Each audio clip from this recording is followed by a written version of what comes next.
Terima kasih Anda masih bersama kami. Aku ingin punya rumah sendiri. Kalimat ini tentu sangat berarti dan merupakan ungkapan keinginan hampir semua orang. Memiliki rumah sendiri merupakan impian dan idaman kebanyakan orang. Dan saya akan mengulasnya untuk Anda. Saatnya aku punya rumah sendiri di usia muda.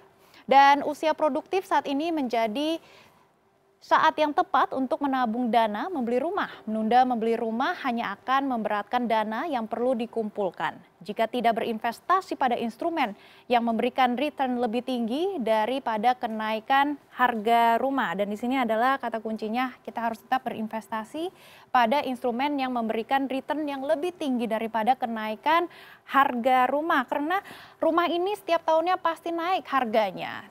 Dan ini adalah beberapa alasan tidak menunda rencana beli rumah. Yang pertama adalah harga rumah pastinya naik terus ya. Dan memang kalau misalnya kita lihat harga rumah ini terus naik karena lokasinya semakin strategis, tentunya rumah ini akan semakin mahal. Dan kondisi ini biasanya didukung oleh lokasi yang potensial dan semakin lama menunda untuk membeli rumah semakin sulit menjangkau harga rumah dan semakin besar juga dana yang harus disiapkan. Dan yang kedua adalah usia kita terus bertambah. Semakin lama menunda rencana membeli rumah, semakin sedikit waktu yang kita miliki untuk mengumpulkan dana. Selain itu, memutuskan mengajukan KPR dan juga KPA juga semakin kecil kemungkinan pinjaman kita diterima karena batas usia pelunasan kredit biasanya adalah ini 55 tahun. Jadi kalau kita menunda pembelian rumah tidak akan membantu meningkatkan kemampuan membeli karena walaupun penghasilan meningkat tetapi harga rumah juga terus meningkat. Dan yang ketiga adalah lahan perumahan ini semakin sedikit.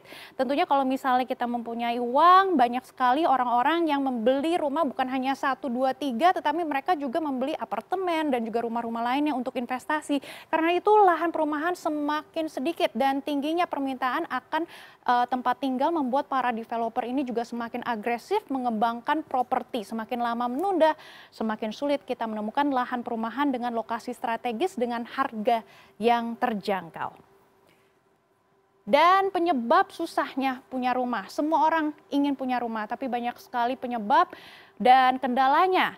Yang pertama adalah mahalnya harga rumah dibanding pendapatan. Ini sepertinya adalah masalah semua orang. Tentunya rumah impian ini pastinya harganya juga menjadi mimpi kita semua ya untuk mendapatkannya. Lalu tingginya demand, semua orang juga ingin mempunyai rumah. Dan yang ketiga adalah suku bunga kredit pemilikan rumah atau KPR ini sangat tinggi. Apalagi sekarang BI rate terus naik. Lalu KPR dan juga KPA ini juga akan naik terus dan kenaikan bunga KPR ini juga mengikuti suku bunga acuan Bank Indonesia. Dan kita akan melihat skema bunga KPR. Ini sebenarnya ada dua skema. Yang pertama adalah bunga fix atau fixed rate. Kalau misalnya di bank Anda bisa tanya fixed rate-nya. Jadi ini adalah bunga tetap yang diberikan oleh bank dalam jangka waktu tertentu. Dan saat ini kalau misalnya kita lihat bunga-bunga yang masih tergolong rendah adalah di bawah 6% untuk fixed rate-nya. Ini Anda bisa mengajukan dalam jangka waktu kira-kira 5 tahun dan seterusnya akan dijadikan floating rate. Nah, ini adalah bunga floated atau floating rate. Jadi bunga yang mengambang yang diberlakukan jika memberlakukan bunga fix sudah berakhir. Dan tentunya dua kategori bunga dari bank ini akan semakin tinggi karena Bank Indonesia terus menaikkan suku bunga acuannya. Dan kita juga mempunyai beberapa tips untuk membeli rumah impian Anda. Yang pertama tentunya adalah budget ya. Hal pertama yang bisa dilakukan menentukan harga rumah yang kalian inginkan, tentukan target yang masuk akal dan sesuai dengan penghasilan kita agar meringankan dan coba cari lokasi yang menawarkan harga rumah terjangkau misalnya di daerah pinggiran Jakarta seperti Depok, Tangerang ataupun Bekasi. Dan yang kedua ini adalah yang paling susah, menabung uang muka atau DP ya. Jadi kalau misalnya kita tahu untuk mendapatkan KPR ataupun KPA, kita harus mempunyai uang muka dulu atau down payment. Dan yang ketiga adalah mencari penghasilan tambahan. Kalau misalnya memang kita sudah punya kerja tetap, kalau misalnya kita harus mendapatkan penghasilan tambahan, kita juga bisa menjadi freelancer di weekend untuk menambah penghasilan tambahan.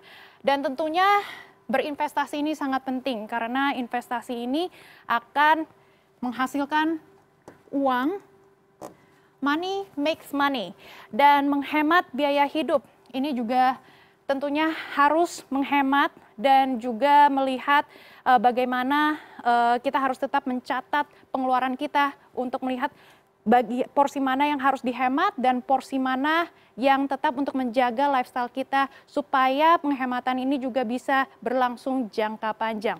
Tentunya membeli rumah memang bukan hal semudah membeli pakaian ataupun barang lain. Harga rumah yang mahal agak menyulitkan bagi pekerja muda untuk bisa membeli secara tunai.